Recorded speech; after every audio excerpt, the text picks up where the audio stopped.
You're listening to the Travis Makes Money podcast. Hey, what's going on, money makers? Welcome back to the Travis Makes Money podcast, where it's our mission to help you make some more cash. Today on the show, we're talking about online businesses with my old friend, good friend, Niyc Pidgeon.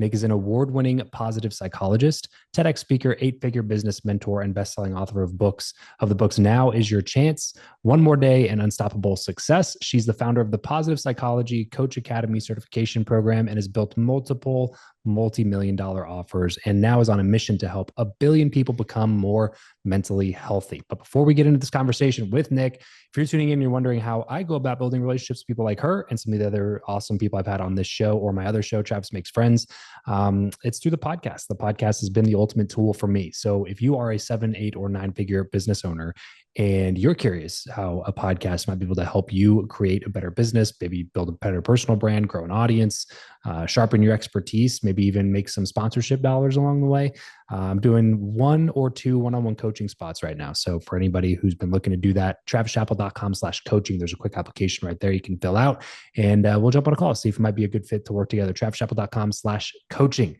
Now, without further ado, Niyc Pidgeon, welcome to the show for the second time, I believe. So good to be back. Yeah. When was that? That was like 2018 or I was going to say, it 2019. was a little while ago for sure. Yeah, maybe not that. I was going to say probably because I know we were in this house. We used this studio at my home studio. So had to have been like 21, maybe. I would say Okay, 2021. amazing. Yeah. But hey, you're back again. So welcome back to the show. Catch me up. Give me some updates. What do you do? I guess softball question to start things off. How do you make money nowadays, Niyc? I mean, I still do most of the things I used to do. So I still have masterminds, online courses, retreats, one-on-one mentorship. And since we last spoke, I launched a certification offer, Okay. which has been amazing, created a massive impact. We've graduated more than 200 students. It went through 7 figures in the first 10 months. And then I birthed another book, and I've got another one on the way as well. Really? Another Yeah. can you tell me anything about the new one that you're writing? Yeah, the new one coming up is called Unstoppable Success. So the CEO of Hay House, I pitched the book that I've just done, One More Day, which is a book about hope. And then he pitched me back and he said, "Can we do a double deal? And would you write me a business book?" He's like, "I love what you do. I love your brand. Will you write me that book?" I'm like, "Heaven, yes." Oh my God. So Yeah, let I, me check my I'm calendar. Yeah. I know, right? I'm so excited. And you actually do have to create a lot of space for a book. It's no joke. Yeah. Well, if you are doing it the way that you're doing it and treating it with the respect that it deserves, then yeah, absolutely. Because there's a lot of people who just pop out books, but they're not really written by them. They're just kind of like, oh, I got this idea. Here's some notes. And then a ghostwriter writes the whole thing. And then they just kind of keep doing their day to day. But yeah, if you're actually writing a book, man, talk about time. That Mm. goes into that's why you said birthing. I liked the use of that word. I was a careful word to use because it literally takes a very, very long time, and not just in terms of volume, in like the timeline, like months and months and months, but also a volume of time on a daily basis to write and then rewrite and then rewrite and then edit and then get feedback and then back to the drawing board and just continuously improving.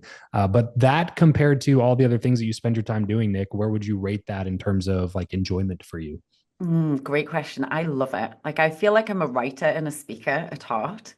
And there was a time, I mean, when I started my businesses, they were actually events-based businesses in Newcastle in the UK. And I would show up and speak in my local library or in a coffee shop and to like 10 people. And I always knew that that was what I wanted to do. It just wasn't the most profitable, lucrative thing Sure. at Yeah. that time. So I really lent more into building a business model that was scalable through group mentorship and masterminds and the events and retreats. And then the books kind of came later. But there's nothing more than I love than sitting pouring into writing a book because it's a tool and an asset that people are familiar with. A lot of people don't even know what an online course is yet, which is crazy. It sounds wild because we're so in this world, but everybody knows what a book is. So I Hmm. feel like it's such a powerful tool as a first step to get our work out into the world. Yeah, it feels like there's a bigger barrier to get a book out as well. An online course just seems so easy to do, Mm. whereas a book is, like you said, it's a labor. It's a labor of love. Like to be able to have enough information to fill the pages of a book completely. And then now you're working with real publishers in the space, and your first book or first couple of books were self-published, no? Well, they've all been with Hay House. Oh, they've all So been I've with Hay done, House. Okay. yeah, I did all three. So the first one was slightly different because I won a competition to get that deal. That's right. So I Okay. won something called the Writers' Workshop, and that was back in 2015. Oh, So that wow. was a long time ago now. And then the second two books I've done with them as well. And that's felt really good because the continuity of the work together and the Sure. feeling of family and just having that network. There's so many amazing authors that are in our friendship group because we've been brought together through Hay House. Yeah. And it feels very special doing that. I think a book, whilst it also takes time, you need energetic capacity. So when you're thinking about writing a book, you've really got to know where it fits within the broader landscape of your business. And you have to be able to create space within your calendar, but also be able to have the space within yourself to actually have the capacity to show up and do such a huge project. Hmm. What has been the difference for you between writing business books and more, I guess positive psychology? Mm. Um, I would guess that probably fit more in like the educational self-help category versus like business, right? Yeah, so the first two books were on the self-help list with Hay House. The third one is on the business list. And it definitely has a different texture. I mean, they all do. And I feel like when you write a book, it's so much of a personal journey that you go on that you can't ignore how the book is writing you along the way. Hmm. So I feel like now is your chance was this like happy-go-lucky, like young version of me in the pink dress and everything. And it's the tools that you can use from positive psychology to help boost your well-being. The second book, One More Day, is actually a suicide prevention focused book. Hmm. So that's a big mission book that felt like it was a divine calling that I could not ignore. Yeah. Just with the personal experience that I have had in that space and the work that I do with the philanthropic partners that I have, it felt like a very important book for the world.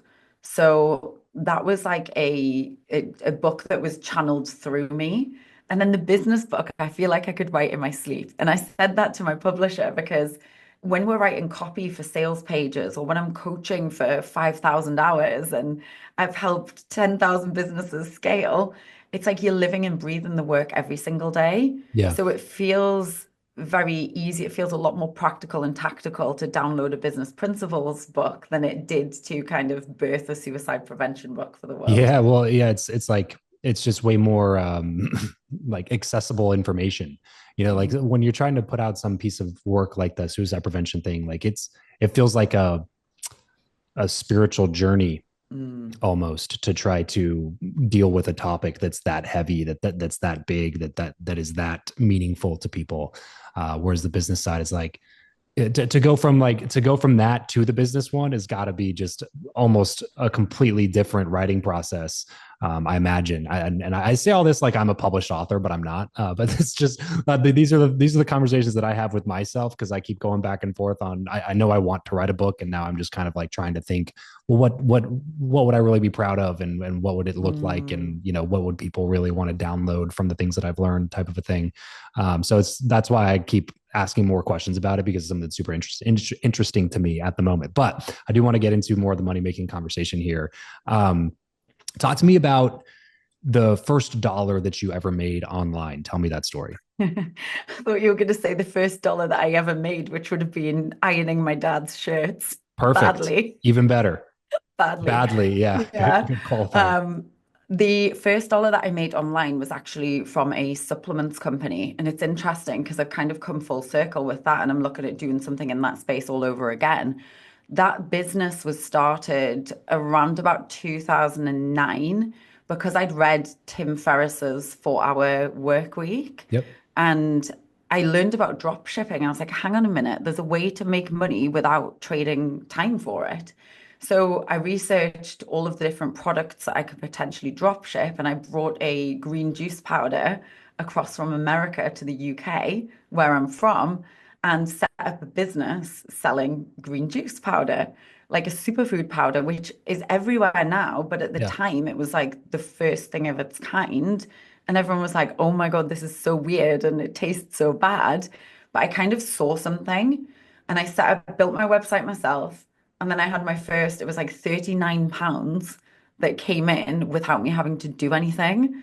And at £39 and just what it actually meant for me Yeah. it was a complete game changer because it was like I'd stepped into a new paradigm of the way that you get to do work in the world. How old were you at that time?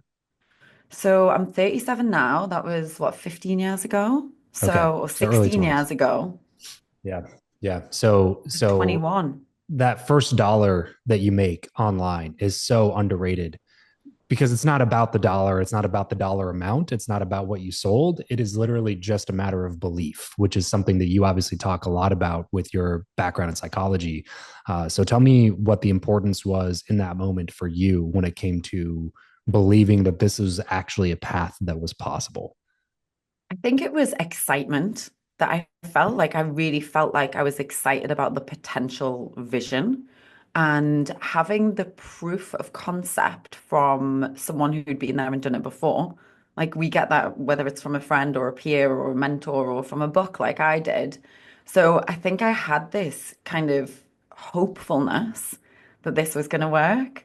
And so many people on my journey, Travis, have said that I am crazy because I've always been willing to test the thing and fail completely in order just to have an understanding of what it is that works and doesn't work. Yeah. And I think when you're an entrepreneur, that level of risk tolerance is something that can really benefit us because otherwise we'd be playing it safe and we wouldn't even get started.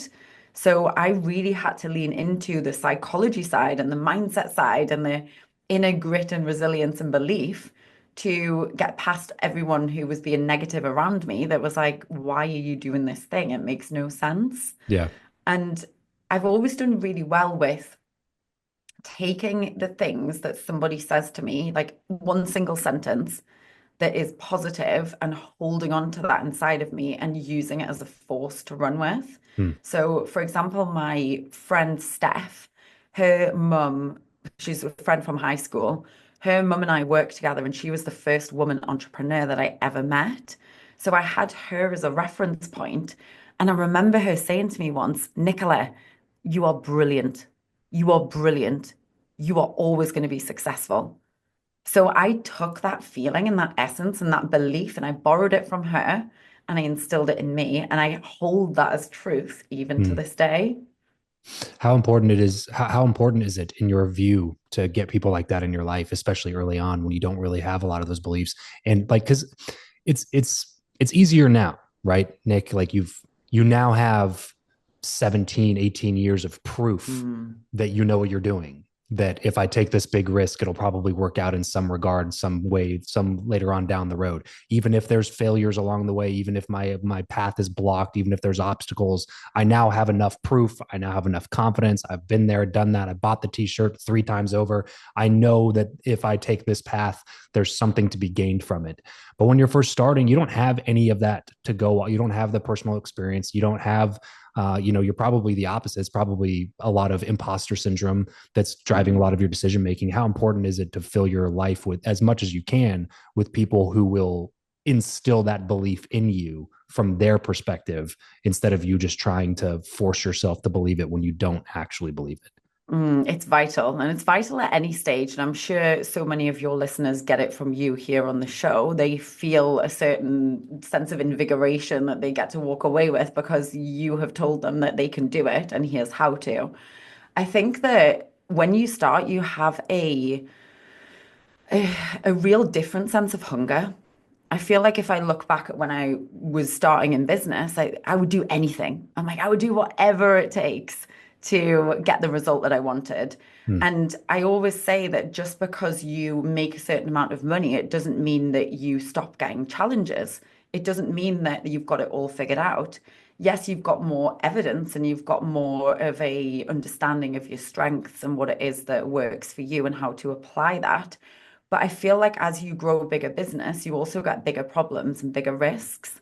So at every phase of growth, you're required to really come back to yourself and look at who those anchors are around you Yeah. that are helping to expand your mind, that are reminding you to focus on opportunities and solutions and to work the problem rather than just getting stuck on focusing only on the problem. So I feel like I remind my students of this, I remind myself of this. I literally, at the start of this year, I wrote down a list of 100 amazing businessy things about me. Now, that's an activity that I'll give to my students, and I'll say, write down 10 awesome things about you, anything about you. So my list had things like I'm an auntie and like various personal things, like I jump out of planes or I've done a marathon. When I did this list, it was a specific business list Hmm. because I felt like I had gone through a bunch of different challenges and experiences. And then I'd written the book and I'd taken some time away. So I wanted to renew that sense of vigor and that sense of like fortitude and resolve within myself. So I think whether you are starting out or you're starting in a third business or you're a million years down the line, it's always, always valuable for us to invest in our relationships because after all, that's the real richness in life. Yeah. To reinforce those beliefs with Mm. external support. There's something magical about that for sure. That it creates some, this type of alchemy that exists with all successful people. There's not one successful person I would talk to that wouldn't say that like luck, alchemy, magic, like something beyond their control had some sort of a play in their ability to have this outsized Mm. success. And I find that the more you surround yourself with those types of people, the more magic you tend to run into. You know what I mean? It's like we call it engineering serendipity. It's Ooh. like it's impossible. Like it's theoretically impossible, right? Serendipity is by definition unengineerable, right? That's what makes it serendipitous. However, if you build great relationships with amazing people, you tend to find that those serendipitous moments start happening a little bit more often, right? 100%. And I also think it gives you a different texture of your life's experience. So when you are winning, then you get to celebrate together. And when you're down, you get to really be held in that and you get to be picked up by your friends and by the people that you know. And it's almost like you weave like a different tapestry, a different version of business where it doesn't just have to be take the steps, do the action, do the actual business. It's like, actually, you know what? It's way more fun when we do this together. And I just love that. Like one of my favorite things is I went to a conference last week. I was speaking at a big affiliate marketing conference. And I love seeing like the five friends that have just been to like a different conference in Vegas and we all cross paths around the world Yeah, and yeah. catch up. Like that feels like a really fun part of business for me. Let's get into the tactical side here. So somebody's listening to like, look, all this mindset stuff is great. I've been working on that. I feel primed to be able to go add some additional income to my bank account this year. But I would really like some practical steps here. If you're talking to somebody who's listening, Nick, and they're, making 50, 60, 80 grand a year and they want to get to 150, what would you say is like, here's the first step? Like, don't skip this step. You really need to do this thing first before you decide what you're going to be doing. I'd say like figure out what it is that you're good at, what it is that is meaningful for you, and what it is that you enjoy. Because when you're running a business, you are in it for a long time. So you may as well make it something that feels good for you. We always want to be solving problems and we want to solve problems from our own experience and expertise. So it's asking the question, how can you take all of those things? How can you take what you're good at, what you've experienced, maybe a problem that you've already solved for yourself, look at where you're an expert, where you're strong, and then you could figure out how to teach that to someone. So that might be an online course, it might be something like coaching or doing some sort of like in-person experience or event. But if you don't know what it is that is important and motivates you, then when times get tough, you're going to want to give up. So leaning back into your mission, your purpose, and really deciding how you want to build a business for yourself based on who you are is always the first step. All right. So we got the mindset piece, and then we figure out the problem that we're going to solve. And it's something that's related to our skill set. It's something that we have some sort of a propensity towards solving. How do we go get the first customer? So social media is super easy these days. So you could post onto your social media and say, I help this kind of person with this thing. So I Yeah. help them to solve this problem or I help them to get this result.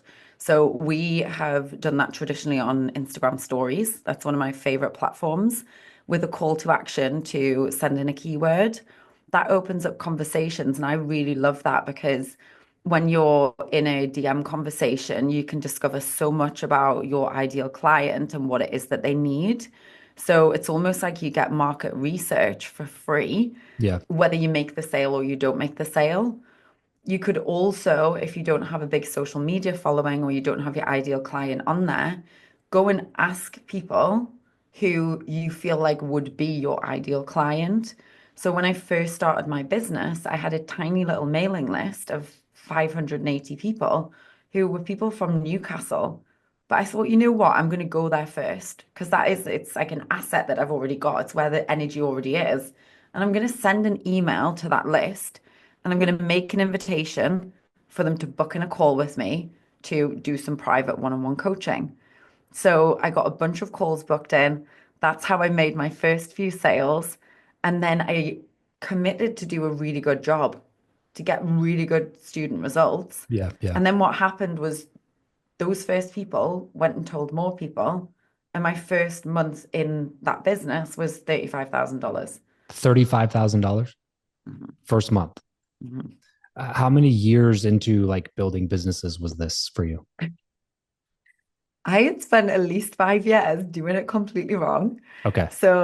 And I think that's important to share because I haven't had it figured out. I didn't have parents who were entrepreneurs. Yeah. I Yeah. just kind of put one foot in front of the other and did it step by step. But now I mean, there's never been a better time to be in business. Yeah. We've got so many tools available for us to do market research. We've got connection like we've never had before on the internet. And I just think by asking questions, to start off with, we can get so much of an understanding about what our customer wants and needs, and then that can inform our marketing copy. So it doesn't always have to be you working hard inside of your brain to figure it out. You can go and ask and then get the evidence and then just use that and repeat it back to your people. Yeah, the action comes before the clarity in a lot Hmm. of in most cases. Like, action provides clarity. You don't get clarity and then go take action, or else you're just going to never have clarity. You have to take action, and that action is going to help provide you more clarity along the way. You mentioned 5 years of doing it the wrong way. If you had to guess, I don't know if you know the number off the top of your head. If you had to guess or estimate how much you made in those first 5 years of failing and doing it wrong, total combined, all 5 years, how much do you think that would be? Not a lot at all. Like I would literally say about 70K across 5 years. Okay. So 70K, 5 years. And then action, action, action, action, action. You get some clarity around, hey, I think that this is the path I want to take. Then you take all the experience, all the learnings, all the failures, all the mess ups. You learn from all of that. And then you do this new business. You send a few emails, book a few calls. In your first month, you made 50% in Mm, 1 month of what you had made in the previous 5 years combined. And then now at the exactly. beginning of this call, you mentioned that you launched a certification program that did a million in its first 10 months of existing. Like that's why I want to draw this back to the beginning, because for somebody listening that hears something like that, it's like, well, 10 months, $1 million, that's impossible. Like I can't do those things. Like like in their head, it feels like it's so far out of reach, but it's like, okay, maybe right now it is, but is that just going to prevent you from ever taking that first step? Like, Mm. still got ask yourself the question, like, if, like, fast forward the clock 5 years from now, how good would it feel to be able to make $35,000 a month in 5 years from now? Like that's why I always say, like, what's the goal? If the goal is worthy, then the work and the failures and the lessons and the money lost and the risks taken and all those things along the way still are 100% worth the potential outcome of what you're wanting to achieve. So it's not like we're taking score too early. I feel like we're treating a single quarter or a single year Mm. as though it's the full game and you played all 4 quarters and you're done now. And it's really just a matter of sometimes zooming out the timeline and adjusting your expectations accordingly. Like, still attack it in a way that feels like you're urgent about it and you want to see results quickly, but you also have to have the patience of knowing that, hey, this is a long-term game. And like, if it were easy to go tack on another 100, 200, 300 grand a year to my income, then literally everybody would be doing it, because why wouldn't you? But the path is simple, but the work is not simple. Like the work is still difficult. You know, it's simple, but it's not easy. And so you got to be able to take some action, make adjustments along the way, and then put yourself in a position in the future to be able to launch something like this and make 1 million in your first 10 months, to be able to have another book deal with Hay House after you're, Mm. going in and being like, hey, I want to pitch this book. And they're like, cool, we'll give you this book and we want you to do another book after that. Like, that stuff doesn't happen your first day in business. It's not going to line up. You know what I mean? Like, you might do a self-published book first before you go get a traditional publisher to give you an advance to write another book because they love your stuff. Like, it's all on a zoomed out timeline. So Mm. I love this conversation. Nick, thank you so much for doing this. Let's move into the last segment here. Just some quick random questions, quick random answers. You ready? Ready. All right. What profession other than your own do you think would be fun to master? Oh, working in the surf shop in Hawaii. That would be fun. That's always my go-to. If you could sit on a park bench with someone, past or present, and chat for an hour, who would it be? Elon, you know, I interviewed him back in 2013. I'd love to close the loop on that one. How do you like to consume information best? Books, audiobooks, blogs, podcasts, YouTube videos, newsletters? I love books. I'm old school. What's a good money making book? Oh, I mean, the traditional ones like Rich Dad, Poor Dad, I go back to those again and again and again. I also look at things like the even mindset books, I think are so powerful, like How You Can Prosper, Napoleon Hill, those things of like money mindset side of things, because I think Mhm. it all works together. What is your go-to pump up song? It is Calvin Harris, Giant, or Macklemore, Glorious. As we get everything wrapped up here, Nick, where can people go to get more from you? My website's at niycpidgeon.com. My favorite place to hang out, like I said, is Instagram. So I'm at Niyc Pidge over there. At Niyc Pidge, and Nick is spelled Niyc. Niyc. So go check out her website. Some of the stuff she's putting out there. She has amazing content around positive psychology and around business, which all ends up going together to make you more successful. So go check out some of the stuff she's putting out. I know you will not regret it. Nick, thank you so much for taking the time to do this. Everybody else listening, tuning in, remember, money only solves your money problems, but it's a little bit easier to solve the rest of your problems with some money in the bank. So let's solve that one first here on the Travis Makes Money podcast. Thanks so much for tuning in. Catch you next time. Peace out.